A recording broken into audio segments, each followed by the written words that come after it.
They say heavy is the head that wears the crown, so let's talk about it. Welcome to Under the Crown Podcast. This is Chris. This is Carl. How y'all doing?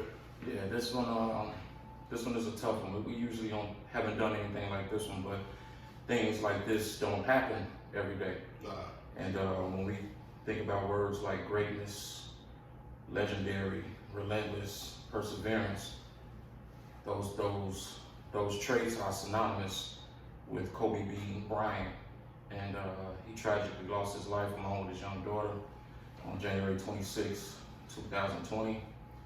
I guess we recording this episode to give our take and pay homage to not just people can have these great talents and he can jump in the sky and put the ball in the hoop so many times, but if you followed his career and followed his life, he was a public figure, but you just saw that how great of a man that he was. I second that. It's a little disturbing. Found out, just everybody lost their life on the helicopter grab, including his 13-year-old daughter. I just looked at my daughter, on FaceTime, and she said, "Dad, are you okay?" I just had to express with her how deeply I love her, and to just speak a little bit about why we're doing this, just to pay respect to a great overall human being. Right. And like you said, brother, we look at the accolades of this and basketball, that's fine and dandy, but he was a great man. Did a lot of things off the court that you probably don't hear about, but you do see. You starting to see unravel. People starting to speak about it. And I just wanted to just send my heartfelt condolences to his wife, his other daughters, and his parents and his sister. Because no parent wants to bury a child. You know what I mean? And so his parents has to do that, and his wife has to do that. She got to bury her husband and a child. Yeah. And so it's like it just makes you think, man. No matter how much fame and fortune you got, man, I bet they would give anything to have them to walk back into that door, into their lives again, man. Yeah, and we also look at ourselves as not a news outlet, but no, this hit home right here. It's like, because the news is reporting the news. I think what we're doing, like when you think about Under the Crown Podcast, we talked in our intro how we just want to, change the narrative and just be an embodiment of what a black man should be. It's only right that we talk about this man because, again, this man, if you follow his career, man, his mental toughness, his tenacity. Then when you talk about blemishes, you think about Vail, Colorado, when he caught a rape case. Yeah. Even though, it was found that he didn't rape anyone. Yes, he was, he has an infidelity, whatever, but rape, that was extreme. But throughout even that process, he still came to work. He still focused. He still, and with all that, trying to make sure that get his home back in order. And we all make mistakes. Some of us, we just live regular, ordinary lives, and gotta come home to when you make a mistake and dealing with your wife and your family and the shame. He had to do that in front of the world. Think about it, like Kobe Bryant could have went to prison for that. You know what I'm saying? Yeah. But it's not so many black celebrities that can bounce back from something like that. He did. He reinvented himself, but I love the fact that he not only reinvented himself and dedicated himself to the game, he did that with his family and to his wife. And that's the example and the epitome of what a black man is, what we aspire to be. And I believe that's why we're talking about this young man today. Yeah, 3 years of my senior. I'm 38. His brother's 41. Yeah. I always had a love-hate thing for Kobe. Yeah. To lighten up the mood, try to, we celebrate this man. Mm-hmm. His legacy, his life. Mm-hmm. But being we're from Chicago, ain't nobody better than Mike. I'm sorry, if Mike won, Kobe's like 1B. 180. Yeah, 180, right? Yeah. 180. So this is just a tough pill to swallow. And I don't know the man personally, but whenever we lose somebody as strong and of his magnitude, and I keep saying it's bigger than the basketball. Like to do some of the things that he has done and to show the resilience and the mental capacity to withhold and withstand a lot of turmoil and tribulations, man, my hat's off to you, brother, for that, definitely. What was probably your favorite Kobe moment? Honestly, this might be a little quirky for people, but probably him rapping. Mm-hmm. It was showing like, all right, man, look, I don't care, I'm gonna do this. Right. And I forgot, I think it was Tyra Banks on it, and some other time when everybody in the league was rapping. Yeah. And he was flowing, but it was like just, he was spitting poetry. He wasn't rapping, he wasn't even on the beat, but. And did he do a song in Italian too? I think so. Yeah. But he's a different type of dude. Right. You know, for all the brothers who I know who's saying Kobe been the best, and this, hey, shout out to y'all, man, for real, because y'all saw something that I didn't know as far as him as a player. But I think going back to what you said, I think we saw it, but when you grow up in Chicago, you don't want to admit it. You don't want to admit that because we got the GOAT.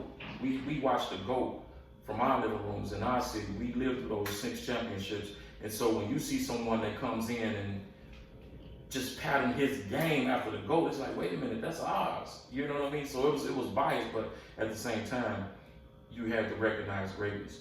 My favorite Kobe moments, and it's pretty much what you said. It has nothing to do with a dunk or a crossover or anything like that. It's about him stepping out and kind of like forgetting about what the world may think. Yeah. There's a couple of them.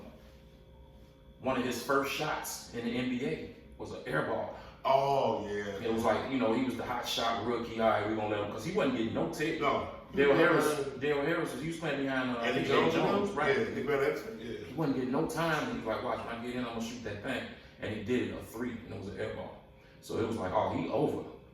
But that what made him say, okay, he was fearless. Another one is, when you got publicity like he did and that cockiness, that arrogance, when you playing against the best, you think like, okay, I'm about to go at him. But one thing he did, I think somebody was shooting a free throw, and he went over to Mike and just asked him, start getting game and knowledge. How do you do this? How do you do that? That to me says, man, I can humble myself. Yeah. To say, let me ask, let me get some game from you. Let me soak in all the knowledge I can, because I am a student of the game. A lot of people with arrogance can't do that. A third one, it just shows his mental toughness, man. When it was a kind of, I think the Lakers was playing Orlando, and that's when Matt Barnes was on the team. Orlando, and he tried fake, like he was passing about to throw the ball at Kobe's face. Kobe didn't flinch. Yeah, ice in his veins. He got ice in his veins, man, and that focus, and it's like, damn, this dude he was something different. And that's why they called him the Mamba. And that's something totally different. And you know what? I remember when they started calling him Book of Eli, because he was quietly just assassinating, killing shit. Mm-hmm. And around the time the movie came out, Chicago, we got our terminology and our slang. You always said, he ain't no killer. Yeah. That man was a killer. He was an assassin. Yeah, for real. You know what I'm saying? Like marksman, and not, and that's what made it so great, because he didn't make every shot. No. But he wasn't scared to take it. If I'm a down, like y'all gonna go down with me. And the main thing that touched me about this brother, because we just had episodes talking about just being who you are and everything. He was him. Yeah. He was him. And you could hear people saying earlier through the years, oh man, Kobe said to himself, blah, blah, blah, this and this. And there's something wrong with that, but strong silence, like, yeah. That's what I get from him. Because you hear the stories, like, even though Michael Jordan was great, but you heard the stories like, man, he was gambling, smoking cigars, just doing his thing, staying out partying all night, but he still, came to work and delivered. But you didn't hear that about Kobe. And like with Mike, it's legend, because I think, because that was in an era without social media. Right. So it's just, it's hearsay, but I mean, it's been confirmed too.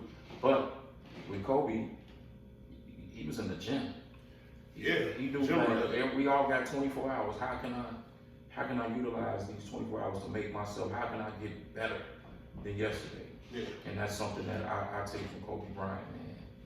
And this is just raw conversation, because you called me. I didn't even know I was asleep. Yeah. But I had to wake up like, whoa. And then, like I said, his his daughter, man. My daughter's 13 years old, and my daughter wanted to play ball. She started, she stopped. She said, all right, that's not for me. But she was going hard with it. But it's just the fact that I have a daughter. Yeah. Yeah, I can't imagine. I can't even fathom at all. This, this is kind of tough. But we lost a great one. Yeah. We lost a great one. And when I talked to you earlier, like Carter said, he just woke up, so it was just like, huh, what? You know what I mean? And, Yeah. But then he said something like, man, damn, on a Sunday, like Nipsey, and it was like, damn, I didn't even think about that. Yeah, it's just It has that same feeling, like disbelief. And then when you look at the news footage and you see this debris and fire from this helicopter, and it's like, damn, you go through all of it, just this great life to go out like that. And it happens, unfortunately, man. The car crashes, the plane, like the tragic things happen. I guess when you grow up watching someone and they just a polarizing figure, and you hang on every word they say, it's like you feel like you know them. And so you can look on social media, man, you can see that raw emotion. And I think what you see is respect, because yes, like I said, we grew up in Chicago and people grow up every other place, but and if you ain't live in LA, you hated them. But that wasn't a hate like, if I see this one, I'm gonna smack the shit out of him. It was like you hate that he know your hate because he's a competitor. Yeah. But you respect him. Yeah. And I think that's what we're seeing. I know that's what we're seeing, man. And that's why we're doing this episode, because we just respect him. And the things that he was doing with his daughter and coaching and getting her, like, you see them at games, because Kobe didn't come out. No. Until his daughter was like, man, let's go see this game, let's go see that game. So it was like, okay. So he was just being a father. Wow. That's it. That's it, man. Like, 41-year-old father taking his daughter to the game, teaching her the game. Yeah, and from what I've seen, with clips of her weeks back and stuff, she was nice. Yeah, she the Mamba queen, man. Yeah. And, condolences to the Bryant family and Vanessa Bryant, his wife, the Lakers organization. That organization, I mean, when you think about it, some can argue that he probably surpassed Magic as the greatest Laker. Some will argue that. And so when you say Lakers, you think Kobe Bryant. Yeah. Depending on the era. Yeah. But I think even Magic will say that now. All greats look at greats and they'll honor them. Mm-hmm.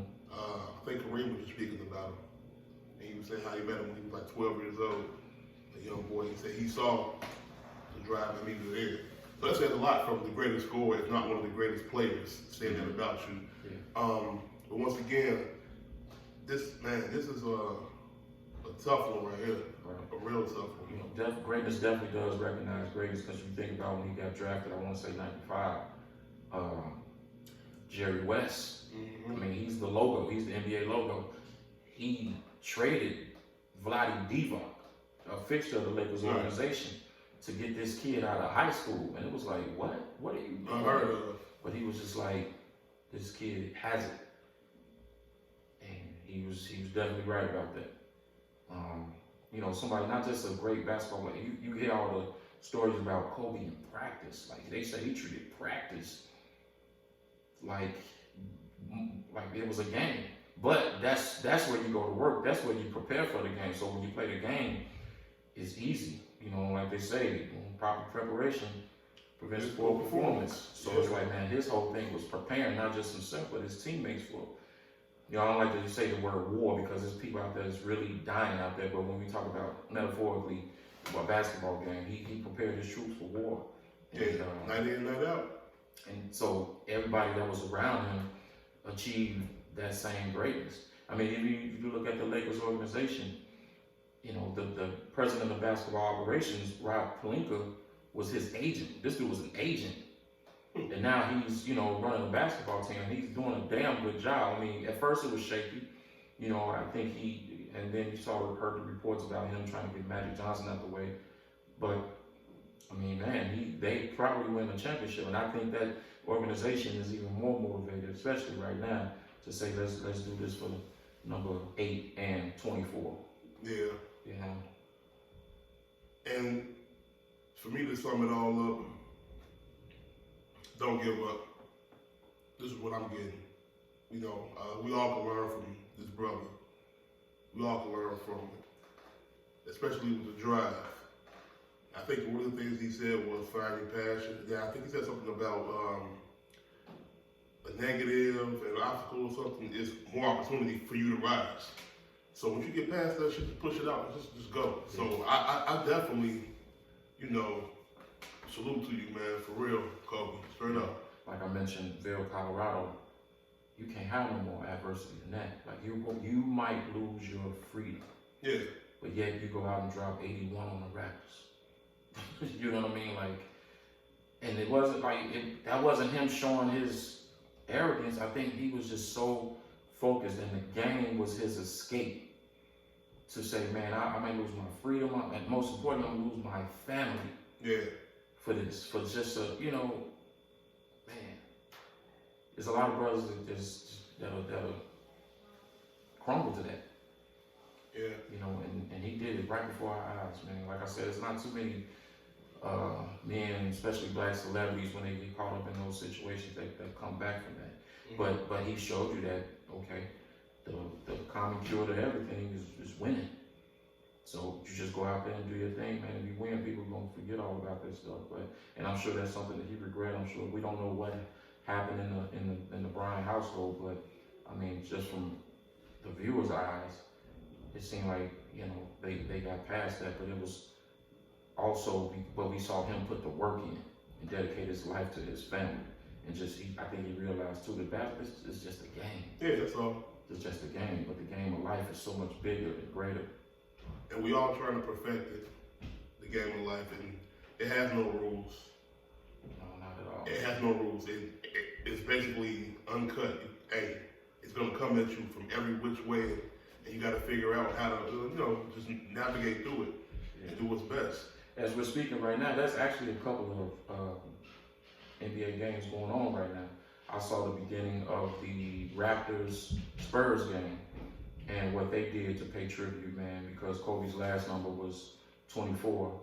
Both teams, you know, at the jump ball, both teams let the 24-second shot clock expire, you know, and so to pay tribute to him, man. And it's going to be, you know, not to wish death on anybody, not wishing it, what I'm trying to say is that, okay, say if the news came out about Bill Russell or something, it's like, oh, man, you know, he lived a full life. He was great. He did great things for the game. Rest in peace.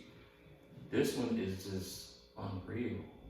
It's unreal because, I mean, he was just on Twitter last night congratulating LeBron for passing him on the all-time scoring list. So it's like, that's how it goes to show you this life thing. It doesn't matter. It doesn't discriminate.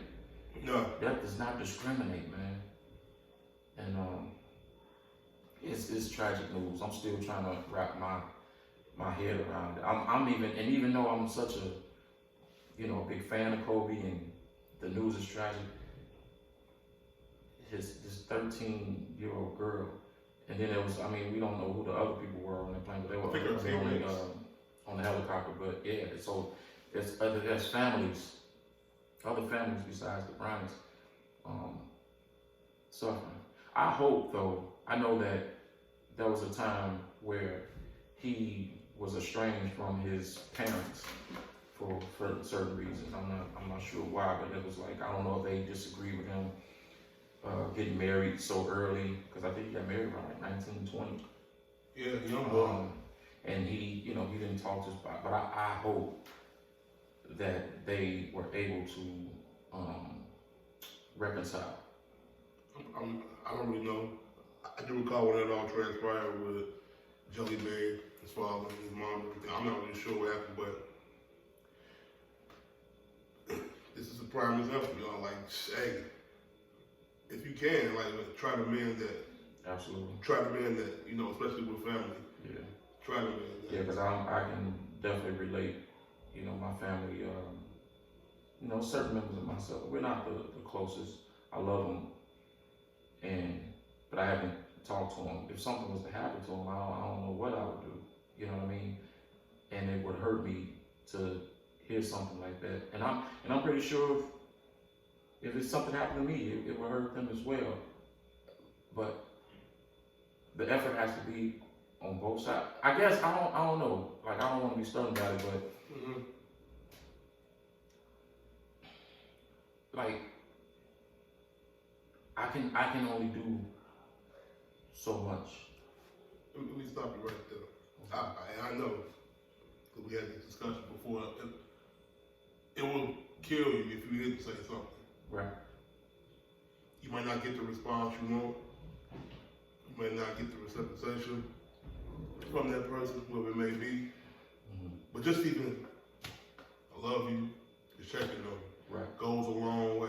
Absolutely. I mean, I had to do that before, and it's the best thing I did. It didn't mean probably what was probably the problem, but because life is too short, and you don't want to say, damn, I should have. Yeah.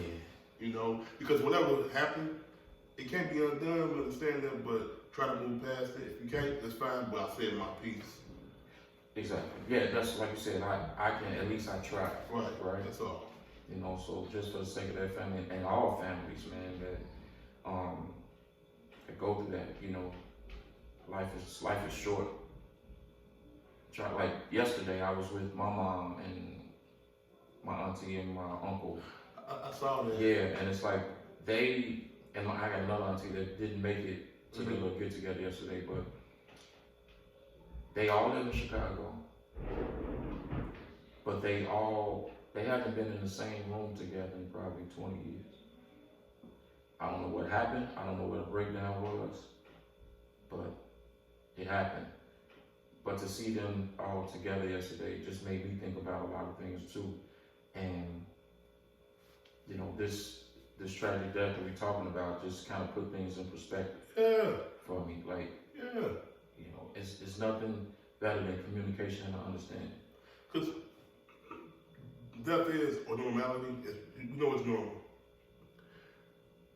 It happens, you sit and think about it, you know, and then it floats away.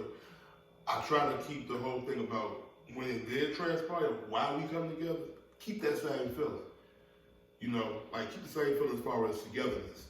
And while we're speaking about this great man and his accomplishments and what he meant and our personal views about him, the underlying message is, man, life is too short. Yeah.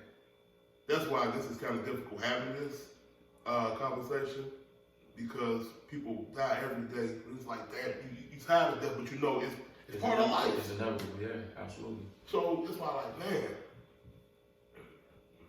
that's all. That's how you know. That's for me. That's how I feel. Yeah, you're right, and you definitely one brother that. Like, I know I can probably be stuck in my ways, but if you put a bug in my ear, I consider shit. You know what I'm saying? I appreciate that. And it's like, okay. And I report back to you, all right, bro, I did it, damn. You know what I'm saying? And it's like, but yeah, I did it. And, wow. Yeah, I mean, that's all we here for, man, to help one another. I wonder, man, just, you know, social media, man, news get out so crazy. It's like, wow, you know, like this morning I wasn't even really feeling too well, and you know, you just roll over and check your phone, and you just see Kobe Bryant dead, and it's like, stop playing. Yeah. You know what I mean? But that we also in that world too, where his wife got a phone, his mama got a phone, his daddy got a phone. They gotta keep seeing this, and I just hope that media outlets and just people in general let these people grieve in peace. Give them their space, give them their time, give them your love, give them good vibrations. Because yes, you know, we don't know Kobe Bryant, never seen it, and we're here talking about him. Yeah. But we know that he's human. We know that, you know, he has a family. We know that he loved his kids. We just want to make sure that we show respect and pay homage, but at the same time, it's like, you know, I guess just try to live in the same light that he was. You know what I mean? Because we use that terms like legend and icon loosely. Yeah. You know, but when we talking about an impact on not just a game, on culture, because man, Kobe wasn't afraid to speak out on certain social issues. Yeah, he did. You know, and that's what I think that's what made him so great too, because how he grew up. Like he didn't grow up here, so he has a view of the world that a lot of us can't even fathom having. And so he was wise beyond his years to hear him speak about things and how he just paid attention to detail. Is something that I study and something that I want to do when I'm trying to work on, you know, the things that I want to do to, you know, put out there. Just how he worked and prepared. Just think, and then one of the things we think about, when you say Kobe Bryant, you think about the Kobe and Shaq feud or whatever the case may be. But they patched it up. Yeah. I love. Did you see what was that? It was on NBA TV. I saw that. Was talking Sit down.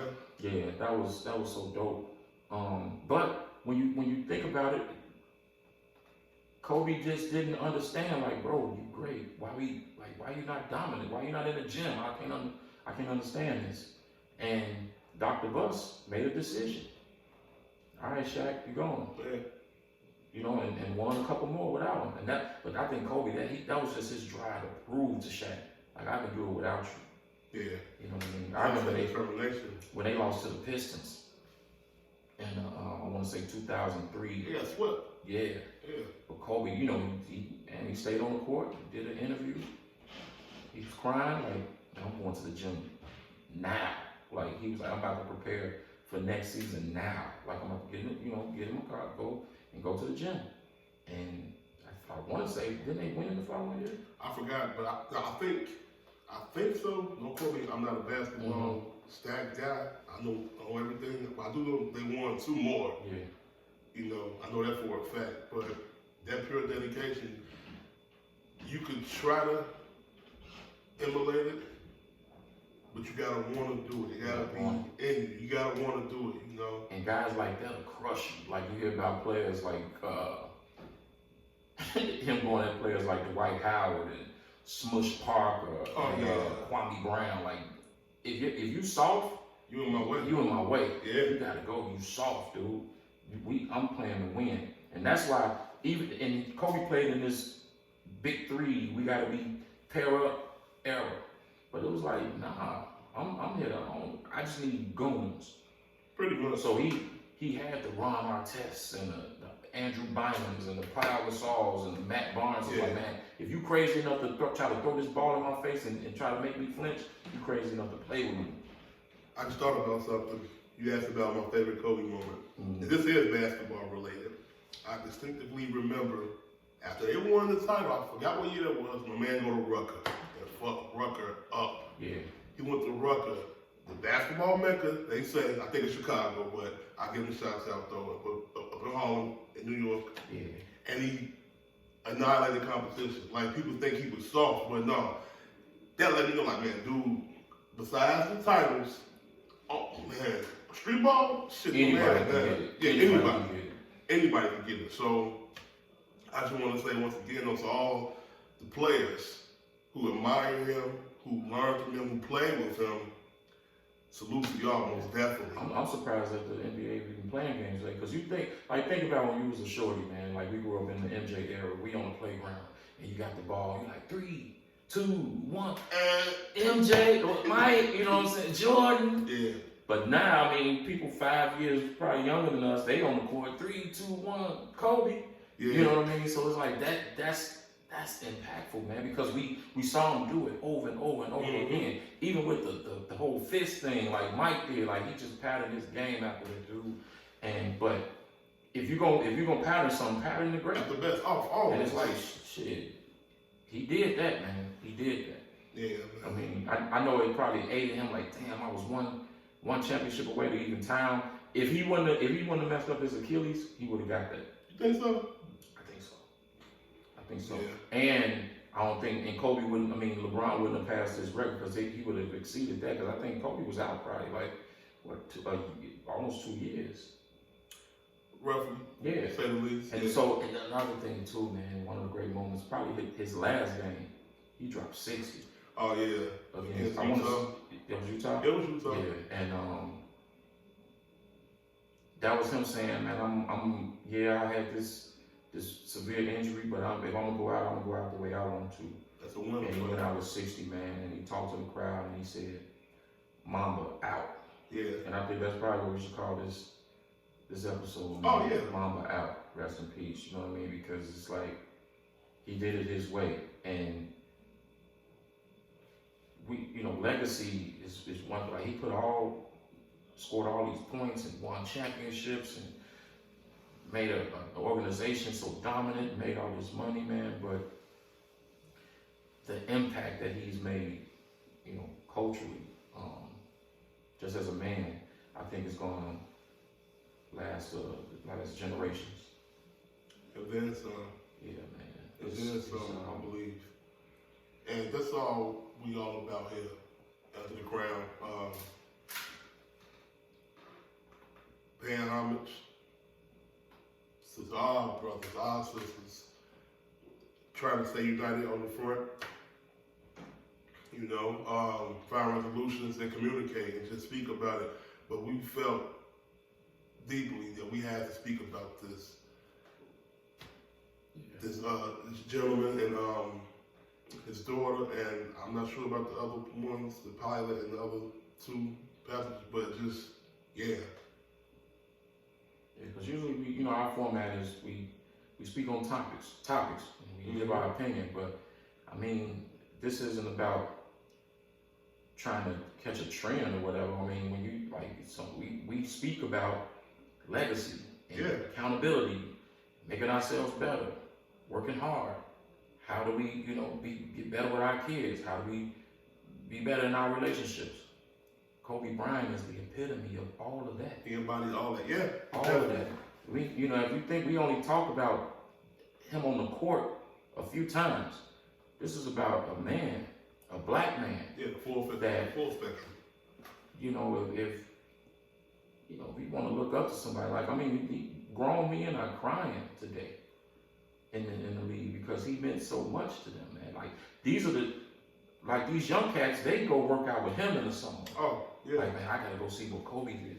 Because that's what Kobe did. Man, he used to work out with the greats. Let me go work out with Hakeem Olajuwon because Hakeem Olajuwon had some of the greatest footwork ever.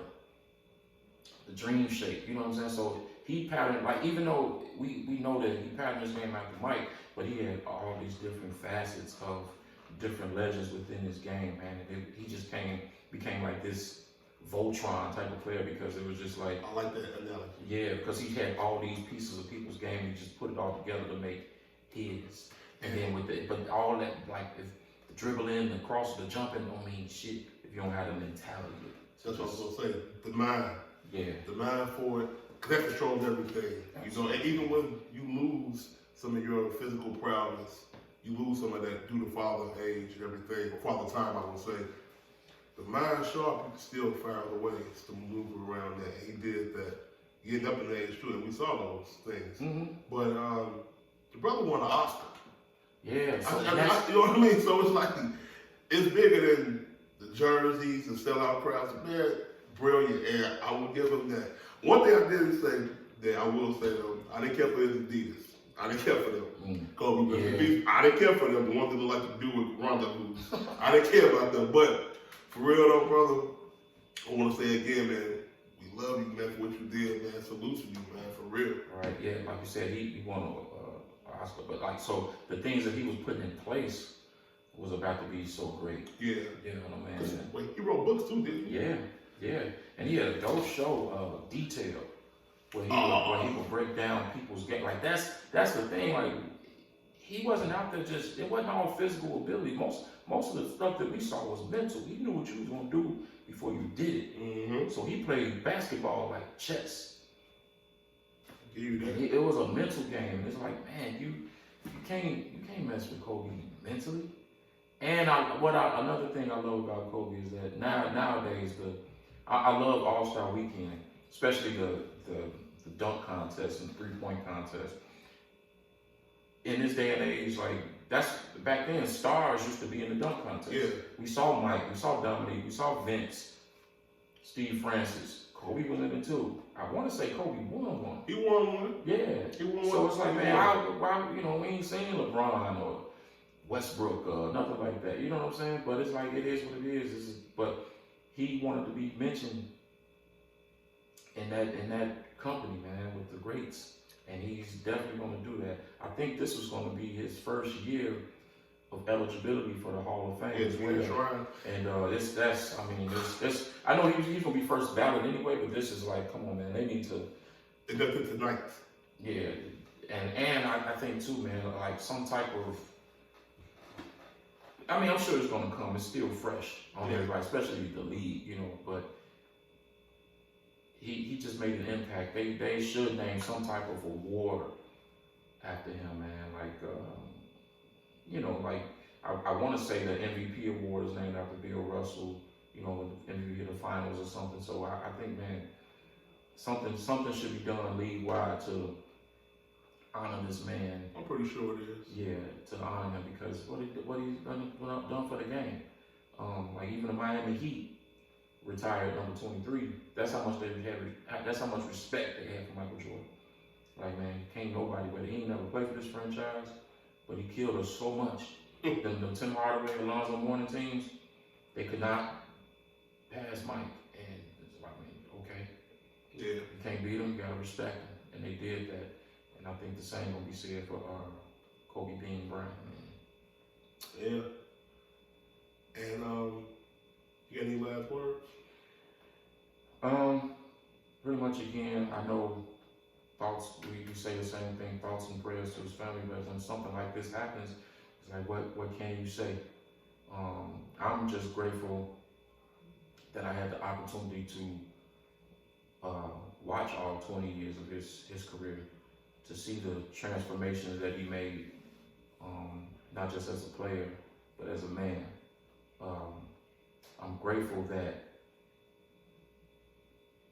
you know, we see these news reports of, you know, they are black men doing this and doing that, but with that one report, there's thousands more doing something great that are trying to just be great husbands and fathers and leaders in their community. So I'm grateful that we can talk positively about a brother that has lost his life so tragically. But it's a sad day I would say around the world, because the basketball is so global. I think he was beloved in China. Everywhere. And I saw him putting a shrine out in front of his high school, his alma mater, and everything. And of course, in LA, you know, my uncle, I'm gonna call him later on to see what's going on with them out there, because he's born and raised there, but been out there for 30 years. He's died hard, purple and gold. But just I have nothing else to say, really. I don't. You know, I just want to make sure I get home and, you know, do as I do with my family always, but it's more meaningful because I just, man, I don't know, but we're going to miss you, brother. Yeah, definitely, man. Really. You definitely made an impact on the game of basketball. You made an impact on just culture. And, you know, on behalf of Under the Crown Podcast, man, I just want to say rest in peace, Press, to you and your family, man. Thank you. Thank you for just being the embodiment of what a black man is supposed to be. Yes, sir. And a leader. Absolutely. A leader. Yes, sir. All right, man. Mamba out. I love you, brother. Love you too, brother. All right. Peace.